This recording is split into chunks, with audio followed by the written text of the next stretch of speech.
Hey guys, so I start my artwork by using at least two pens, and I also start with the grid lines technique because I just really want to do away with, get the proportions right.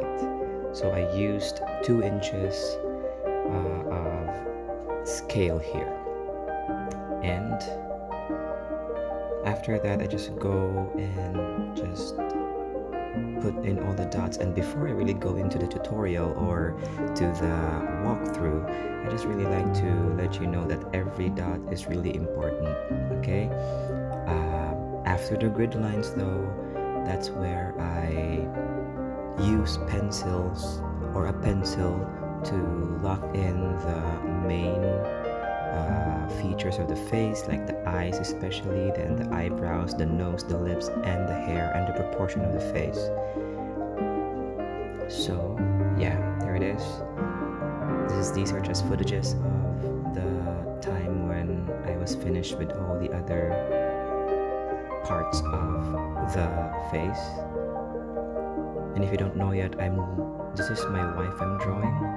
So what I wanted to say is, after laying down the overall dots or points, when I want to make some parts darker in values, that's when I go in and put extra dots and makes the dots closer to each other, as you can see in this one. So you can see gaps in some of the dots, and at this point in this part of the face I wanted to give it a darker value. So there, painstakingly putting every dot, and I'm using a finer tip of a pen here. So there.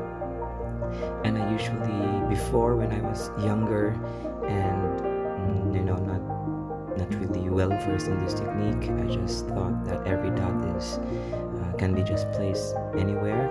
But I found that if you really want to have a smooth face, a smooth texture, every single dot placed perfectly is critical. Okay, so see there. So again, this is just the overall footage of what happens if you put everything. So at this point I haven't really darkened everything. I just placed the general dots, the general values of the face, like the eyes, and then up to the whole face, nose, lips, and the whole face. So here is what happens. I usually start with the eyes. So you have to outline the eye using dots, and then just put in all the values in the eye and the eyebrows. That's where I really start. I love starting with the eyes, and usually I start with the left side of the portrait, and then after that I go across it and finish the other eye. So basically guys, this is just a walkthrough, not really a tutorial, but basically it is in a way. So all you need to know is that you just have to put dots into the portrait if you want to use this technique, stippling or pointillism. I like to use pointillism. After that, after the two eyes and the eyebrows, I try to connect the eyebrows with the nose. I meant the eyes to the nose, and what I do is I go in and lock the darker values of the nose first, like what you see here in the bottom part, and then I connect the dots. After the nose, after the eyes and nose, I usually just go down. That is my usual route to go. So I just go down to the lips and lock in all the values of the lips. Of course, you can see highlights on the lips and darker values, and the darkest values are in between the lips and also at the corner of the lips, and also below the lips. So you can see that, right? Then after all those major features of the face, I go in and put values or shadings on the face. And with the stippling, you can't really, I don't know, maybe there are other artists to do it, but for me, I find it really not difficult. It's difficult for me to have like textures on the face, especially if it's a portrait. But maybe I'll try a very detailed one so that I could put texture later on. But for now, I don't really give like clear details on the texture. What I do though is I really just wanna make the gradations, the gradients of the shadows, how the shadows fall on the face and how the highlights fall on the face. That's what I usually do.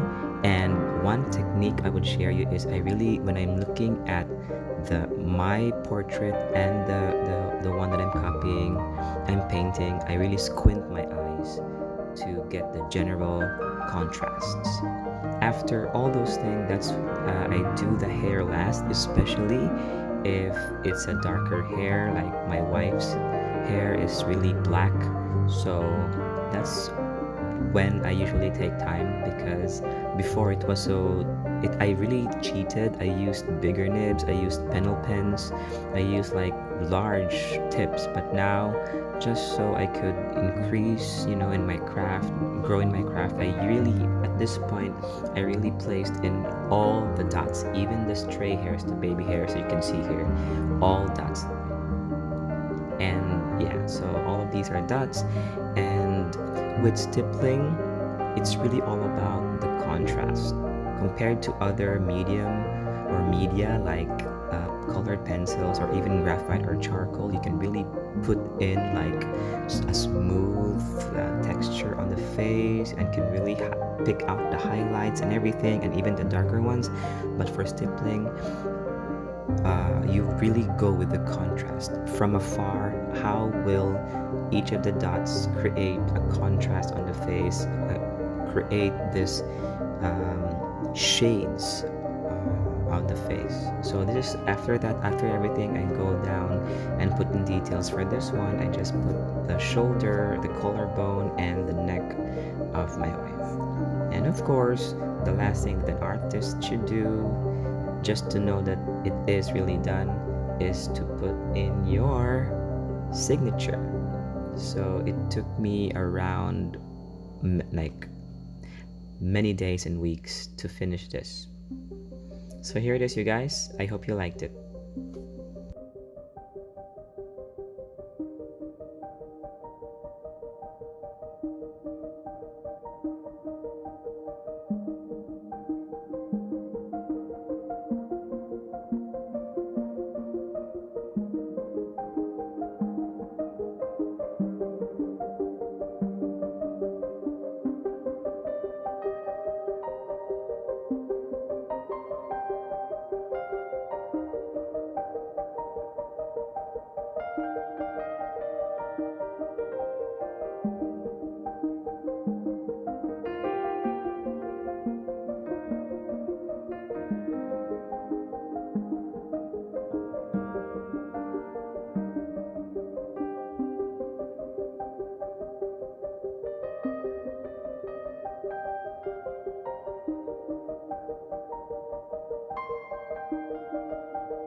By the way, guys, I hope that you support me, because I'm placing this now in my Steven Elias channel, but I actually made a new channel just for my artworks, and I hope that you guys also support it.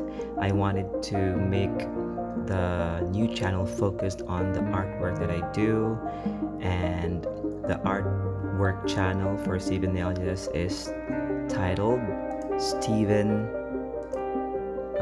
Steven's Art. I hope that you go. I'm gonna upload the same thing on the channel. Please do subscribe, you guys, and I'm gonna make some more tutorials about how I start with the eye, just the details of the hair and everything. And yeah, let's support one another. I hope you also continue to support me, support my other channels. I have a channel on the big message shirts. I have this channel, and yeah, I hope to see you in the channel Steven's Art. God bless you guys, and see you soon.